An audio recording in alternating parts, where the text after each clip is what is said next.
I'm sure you see the threads that bind us, that we are truly one people.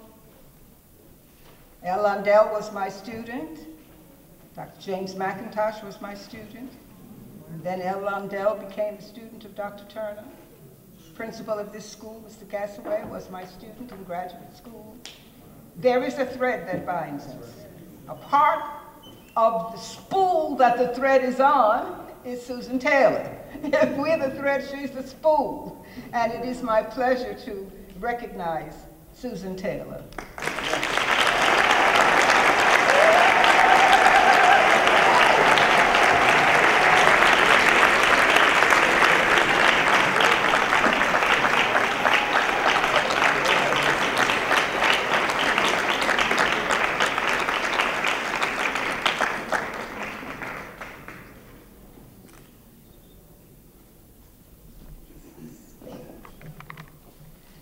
Susan Taylor not only created the idea of having an event to raise the funds to burn the mortgage, but she developed the program with outstanding entertainers. She has dedicated her life after her retirement from Essence to the program that's called the National Cares Program, which is what the president called for the other day. He said we need to help our children to know their value, to understand that they have a place in America, that they are justified in expressing themselves and their potential. And this is what Susan has done all of her life. Not salaried. She wasn't the executive director to raise the funds for Clarke House. She did it. There was no salary. You can't buy the freedom that we need. You give it lovingly, with dedication, with purpose, with consistency.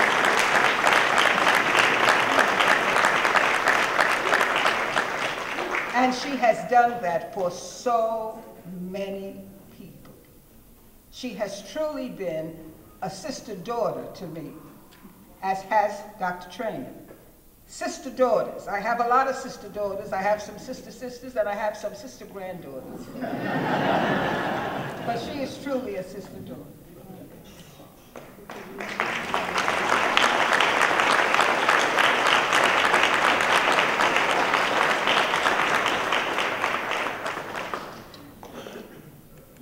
I thank you so much. My heart is full. I need to come to Brooklyn. Let me just say that I'm a daughter of Harlem, but the energy is here in Brooklyn. And if that organizing spirit does not galvanize us here with a plan, we come together, but we need a plan. A simple 3-point plan for our forward movement. And without that, we'll just continue to meet and talk. You know, I think about that evening you and I were having dinner. I think, Sheila, it might have been the three of us.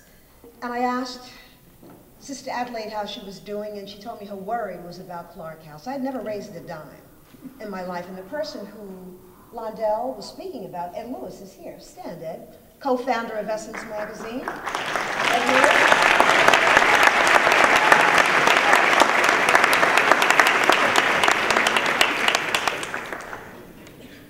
When you do God's work, everything you need comes into your hands. But we have to be able to seize it. We have to have a plan. So Sister Adelaide said her worry was the mortgage. I'd never raised any money. People would come to us for money, and we would donate, certainly. But I said, we're going to raise this money. And just put together a passionate letter. Madeline Moore came forward with the idea that you heard about to create this amazing quilt. And you know, Madeline, that's what galvanized the giving. And so the quilt is extraordinary because you do have the corporate legends on that quilt. You have my son-in-law, who's a brother from Brooklyn right here, and Fort Greene, Bernard King, who's going into, my son-in-law, who's married to my daughter, going into the Basketball Hall of Fame next month. I'm so proud of him. But also you have people like Bill Cosby and Oprah Winfrey and Minister Farrakhan and Whoopi Goldberg and people who might never come together under a tent, but who knitted themselves together to ensure that Clarke House could be mortgage-free. Now, I didn't have experience doing that. Madeline Moore knows how to do everything, which is why she got involved. But we had a plan, and we executed. It's the plan and then putting some energy behind it.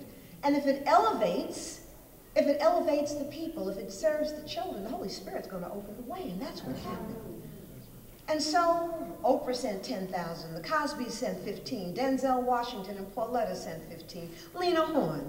The names go on and on and on, and the money kept rolling in. And then Patti LaBelle had a book, and there we were at Canaan Baptist Church. And I mean, it was just an amazing thing as people got up from the audience as they did today and just filled the coffers. I'm thinking about why we stand here today. Dr. Clarke, his father, as my beloved husband. I don't do anything without my baby. Please stand. This is the man who, I mean, stand up, please,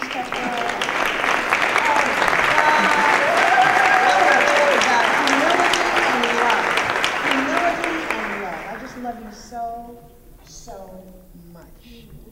Kepi was right by my side as we raised that money. You probably wrote the letter.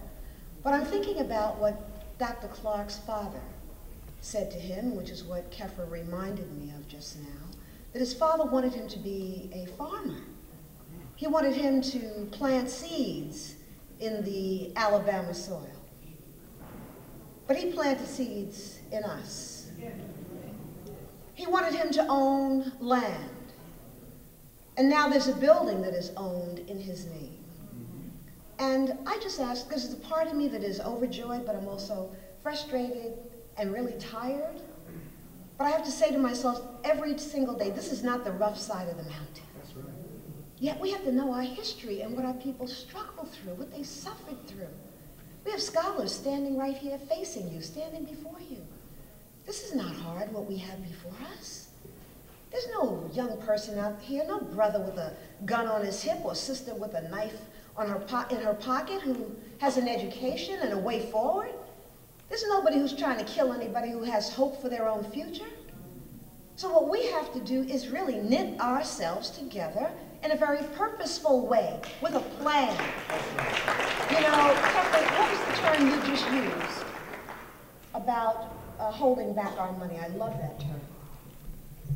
You said withholding money, we have to fast? What was it, an economic? Oh, we need to fast from consumerism. Fast from consumerism, but with a targeted, you know, entity. We have to understand where we're holding our money back, and we have to do it en masse. You have to, you know, we're in churches. Today is what, Sunday, praying up and raising money for the pastor's 20th anniversary, and the choir is singing and the robes are flying, and we don't even live in the community anymore. We're driving back into the neighborhoods, and the children around the corner from the church don't even have books. And they're dying outside the sanctuary doors, and we don't have a plan. We don't have a plan. So I'm saying, you know, if you all meet regularly, invite me. I want us to have a plan that we are going to withhold our dollars from those people. We have to punish the people who try to hurt us. And until we understand that, all we're going to be doing is talking and talking and talking and talking. When we learn how to stand together, to knit ourselves together, to come out of our silos, NAACP, Urban League, all the sororities and fraternities, and the thousands of organizations, while our cultural institutions die, I'm just saying, I'm not pointing the finger at white people, I'm looking in the mirror at us. And I'm saying this is a day of awakening. Let's stand up, let's stand together, let's get that plan together this year, not next year, not, it's like in the now time. What's the plan? I'm ready to go. Thank you.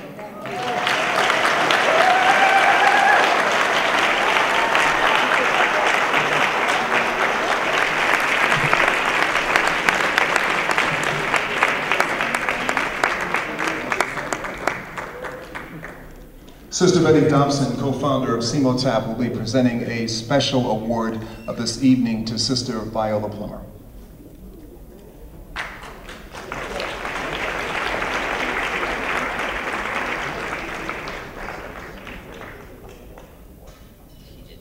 Brothers and sisters, this award is being given a few months late. Viola Plummer was supposed to be presented with this award at the CMOTAP meeting. She is in Zimbabwe now and unable to accept the award, and she was unable to accept it at the time that we wanted to present it to her, because I believe she was involved with the Trayvon Martin issue. And so I'm going to ask Dr. James McIntosh if he would come to the stage along with Sister Amadi to receive the award. Sister Amadi, where are you? You got to be in here somewhere. Where is she? Oh, okay. Sister Amadi, I know that Viola is not here to receive this award, but we know the hard work that she's done. She's the leader of your organization, and you are her co-leader. They have elevated Sister Amadi to leadership, saying that, you know, these young people got to take over, and so she's ready. And so it is with a great deal of pleasure that we present to you this award, this Achievement Award for Sister Viola Plummer. Thank you. On behalf of the December 12th movement, we're very honored to receive this award for our leadership and our teacher and our comrade, Sister Viola Plummer. Thank you very much to the Board of Education for People of African Ancestry. And Viola Plummer, as you know, is in Zimbabwe. And one of the things that Dr. Clarke, in addition to telling us that we must build a nation and build our economics and build our families and people, he also was a Pan-Africanist, and he understood that our struggle is an international struggle. Let's give this sister a hand. We had a great TV personality who was on television for many, many years, Bill Noble. He is now an ancestor, but his daughter will be there to represent him.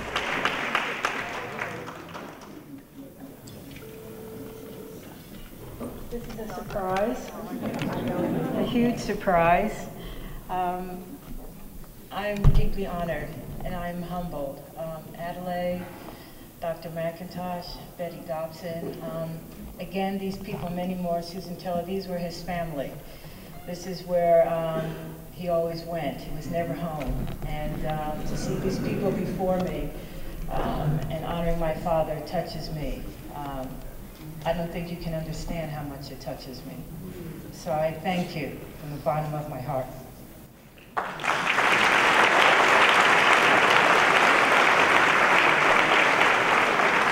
Once again for Dr. Adelaide Sanford, brothers and sisters, and Sister Lisa Noble. We are running towards the last moments of our program, and we also want to give a special acknowledgement to Dr. James Turner. Once again, please, Dr. James Turner. Love you, brother. Blessings. You might erase, accomplish what you will, accomplish what you will.